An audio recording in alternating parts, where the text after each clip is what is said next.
Rebonjour, nous revoici pour un nouveau rapport de bataille qui oppose les Cygnar, les Peak Strikers menés par Anto, aux Syrah de Baptiste menés par Adeptisran une fois de plus. Au niveau du déploiement, Anto a décidé de commencer la partie. Il a remporté l'initiative, il décide de commencer la partie. Son armée est extrêmement agressive avec le tier 4 de Striker. Il espère, je pense, occuper le terrain très très vite. Donc il déploie sur son flanc gauche une unité de Stormblade avec le Squire et Striker à côté, le premier Stormclad juste à la droite de Striker, le Stormclad qui est Jack marshallé par l'autre escouade de Stormblade et enfin la dernière escouade de Stormblade. Le Syrah, lui, il commence par opposer, pour protéger son drapeau, il va opposer au Stormblade l'unité d'Albardier avec la Soulless Escort. Sur son drapeau, donc il va la jouer plutôt défensive, on dirait, parce que sur son drapeau, il va mettre les deux Jack du Battle Group, son caster et ses Battle Mage, ainsi que Silis. Ensuite, il déploie les solos derrière, donc le Tan avec les House Guard, au centre le Magister. Et on notera qu'il a oublié de poser son Arcaniste. Ça peut arriver, du coup il n'a pas posé pendant le reste de la partie. Il a joué en 34 points donc. C'est passé en vite fait. Katil Adormor a été déployé tout à droite. Et Narn est déployé en avant, 6 pouces en avant du front, bien au centre, pour pouvoir rayonner sur la table, logique. Tour 1 du Cygnar, donc des bois, il commence par son déplacement avancé de ses deux unités de Stormblade. Très intéressant, hein, le tier 4 de Striker. Alors il va être... on voit qu'il y a une forêt juste devant son unité.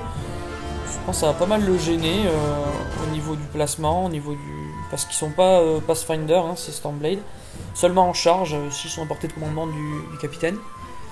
Mais du coup, vous ne voyez de toute façon pas à travers la forêt, donc ça va peut-être le gêner. Katil Adormor se met en position de flanc, juste devant la cloque.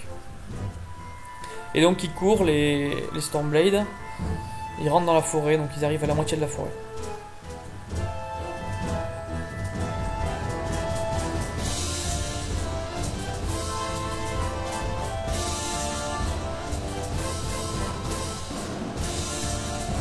Activation du premier Stormclad, celui qui est Jack marshallé, il court. Le deuxième aussi.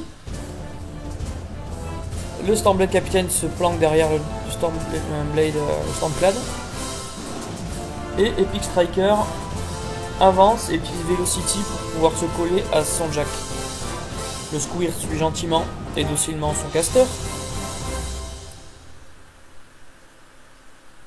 Et ensuite, activation des Stormblade qui sont sur son flanc gauche, qui viennent menacer le drapeau adverse. Pardon, son drapeau. J'ai inversé les positions des drapeaux. Alors le Syrah, il commence par l'apparition de sa chimère. Logique. Il a octroyé un point de focus au Phoenix, donc qu'il utilise pour courir, se placer de façon à être un Arc Node. Mais il n'a pas posé de point de focus au chimère qui va seulement bouger. Voilà.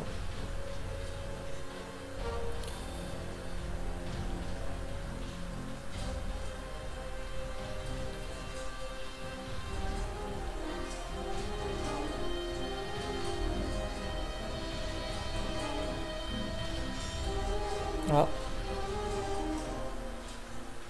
Narn s'est redéployé tactiquement. Je pense qu'il se met toujours de façon à menacer le caster, sans pour autant trop s'exposer. Ensuite, activation des Battle Mage qui courent, qui se collent à l'objet. Son objet était bunker de mémoire, donc immunisé au blast damage et un dé en moins pour le péter. Ran va donc ensuite faire un marteau de force boosté sur Katil Adormor. Ah non, il n'est pas boosté.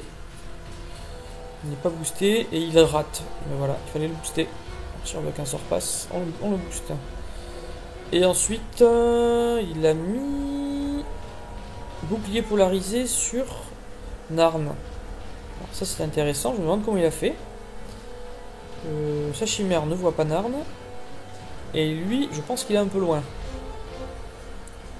Bon, bah... Narn a bouclier polarisé par la vue de l'esprit. Ensuite, il active le Tan qui donne un boost de mouvement logique au House Guard, Halbardier, qui vont décider d'avancer donc et ils se mettent en formation mur de bouclier, qui se collent, ils profiteront de leur bonus d'armure.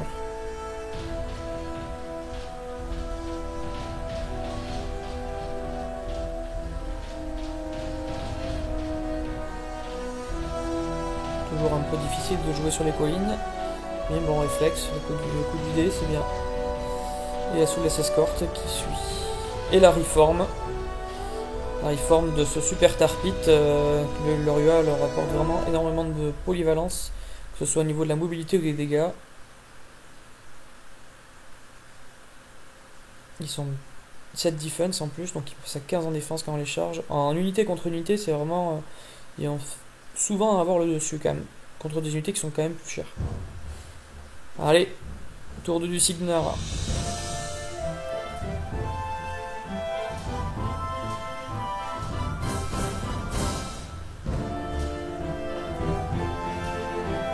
Donc le point de Jack Marshall sur le template Jack Marshallé. Il a replenish son focus et maintenant bah, il va réfléchir à quoi faire je pense.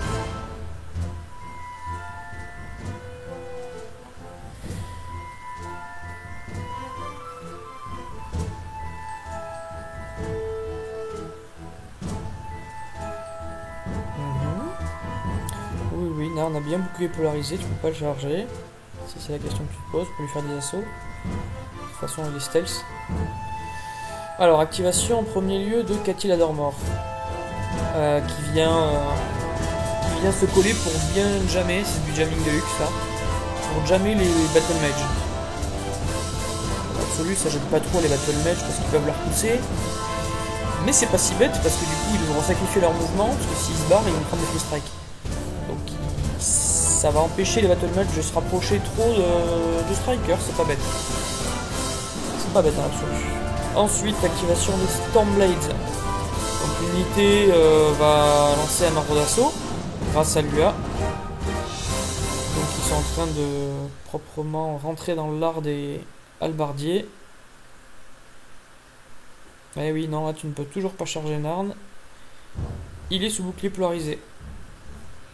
Donc pas d'assaut non plus. Donc il continue ses assauts, il se focalise sur l'unité d'halbardier.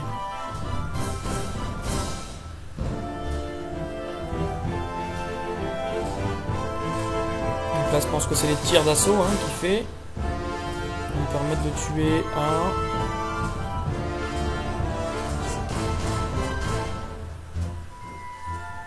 2 3 et puis 4, c'est pas mal.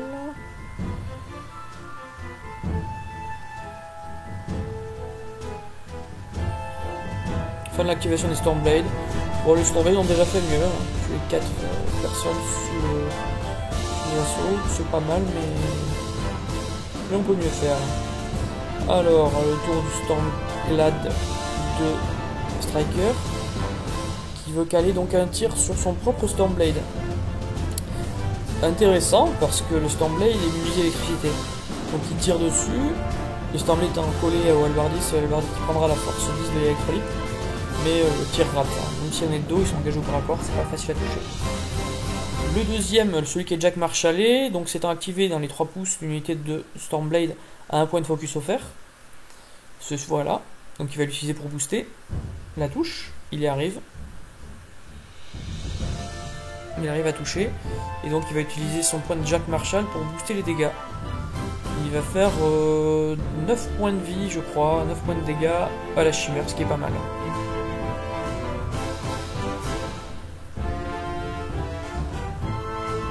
Les Warjacks Shira, qu'on appelle donc les Vectors, sont toujours, enfin pour la plupart, ceux de la maison Je sais plus le nom de la maison. Downguard, je crois.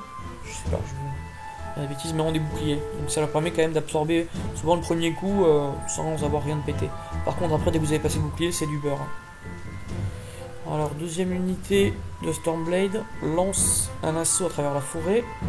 Donc la première ligne étant Pathfinder, vu qu'elle charge grâce au capitaine, va beaucoup plus loin que la deuxième, qui elle, n'ayant pas de ligne de vue, est obligée de courir dans la forêt.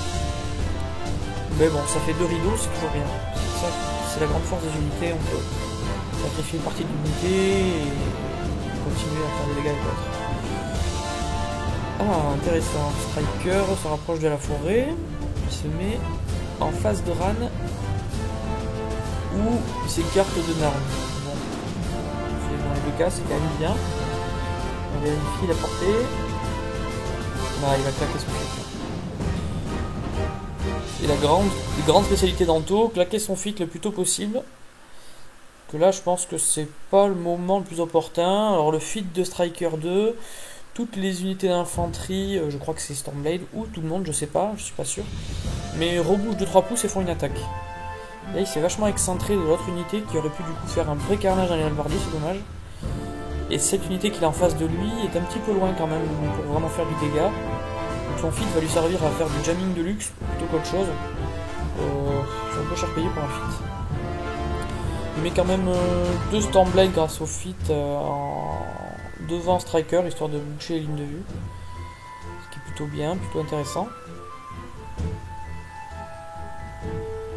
Les attaques du coup du fit ont lieu. Donc Cathy Laddermore y a droit aussi. Hein. Donc elle tape aussi. Ben ça c'est pas une certitude. En tout cas il le fait. Donc il l'a fait taper. Je suppose qu'il connaît son arme.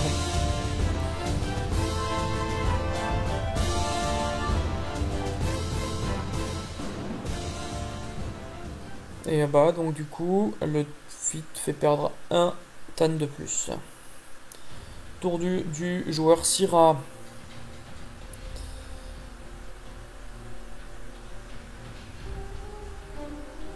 Bon, c'est dommage que le Signar ait claqué son fit si tôt, parce que c'est de 1 un fit qui peut faire de gros dégâts avec 2 unités de Stormblade, et de 2 c'est souvent un fit, enfin je sais que quand il a joué contre moi, il l'a souvent mis pour caster kill, parce que mine de rien, ces petits 3 pouces de plus, souvent bah, ça met en position, donc c'est plutôt un fit sympa, moi j'aime bien en tout cas. Mais non, donc du coup il est un peu plus safe le Syrah là. Il a fait avancer la chimère sous apparition. On vise un petit caster kill tour 2 une deuxième fois? Non, ça ne passera pas.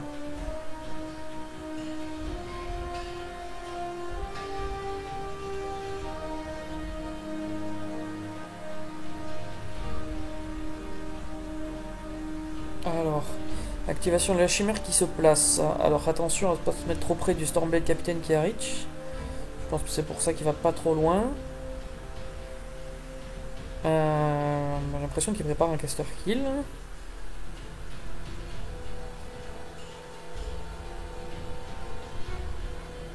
Il prépare un caster kill, mais là, il va falloir s'accrocher, je pense. Là, bah, il active son caster. Qui va du coup.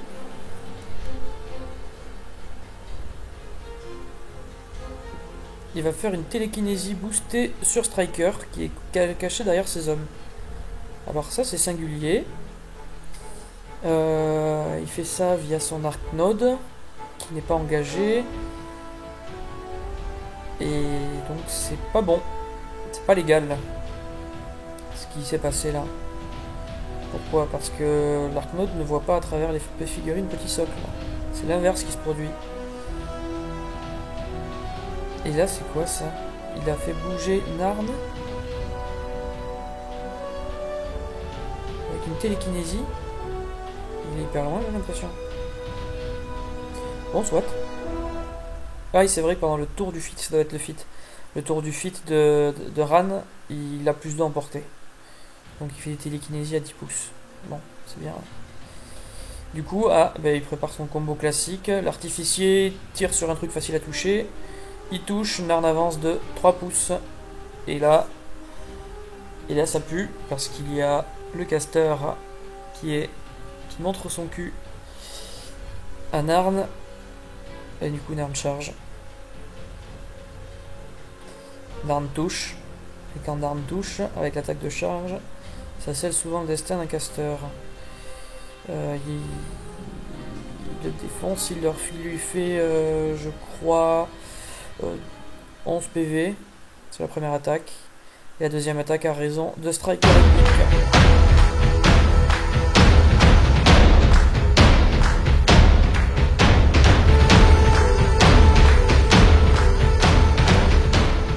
C'est un peu dommage parce que là la partie encore une fois était très rapide. Bon, le Syrah est efficace dans ses combos, mais là voir la partie, bon, il m'avait décrit un peu les autres comment ça s'était passé, et après la partie on m'avait dit mais non, mais bien dit, les petits socles voient à travers les petits pour voir les gros, y a pas de problème, mais c'est pas l'inverse, n'est pas vrai. Donc du coup l'action qu'a menée Baptiste n'est pas légale. Après, il aurait peut-être pu s'en sortir d'une autre manière. Enfin bon, là pour l'instant, ça n'a pas été très très propre au niveau du truc. Je pense aussi que le bouclier polarisé ne pouvait pas passer sur Narn au premier tour, à moins que ce soit un sort qui ait une portée hallucinante de 10 ou 12 pouces. En général, les buffs c'est plutôt 6 pouces. Il faut que l'on vérifie ça. En tout cas, bravo à lui, parce qu'on avait pourtant prévenu Anto qu'il avait affaire à quelqu'un qui maniait bien sa liste et qui était vachement mobile avec Narn. Il a quand même réussi, malgré les préventions, et Anto qui va se cacher dans la forêt, il a quand même réussi. Certes, en jouant un petit peu sur les règles, mais bon, c'est quand même le cas, il a quand même gagné, il a quand même remporté la partie. Petit conseil à Anto, et puis à tous ceux qui jouent, et si vous avez un doute sur les règles, n'hésitez pas à appeler un arbitre. Là en l'occurrence Anto a demandé mais t'es sûr que tu me vois, je suis derrière mes trucs, si vous avez un doute vaut mieux que vous alliez demander un arbitre, que vous à la limite vous perdiez 2 minutes de votre clock, parce que là c'était du caster kill qui ne passait pas, et il exposait du coup son Arc Node, il exposait pas mal de trucs, et puis une fois qu'il a commencé à activer son caster, c'est fini, no take back dans ce jeu. C'est ce qui fait la beauté de ce jeu, et c'est ce qui fait justement le fait qu'il a pris la mauvaise décision. Vous avez réussi à lui réfuter en lui disant non, tu ne vois pas, et maintenant tu fais quoi? Voilà. En tout cas, bien joué à Baptiste, et on verra sûrement une prochaine partie avec lui, vu qu'il n'arrête pas de remporter ses parties. Allez, salut, et stay focus.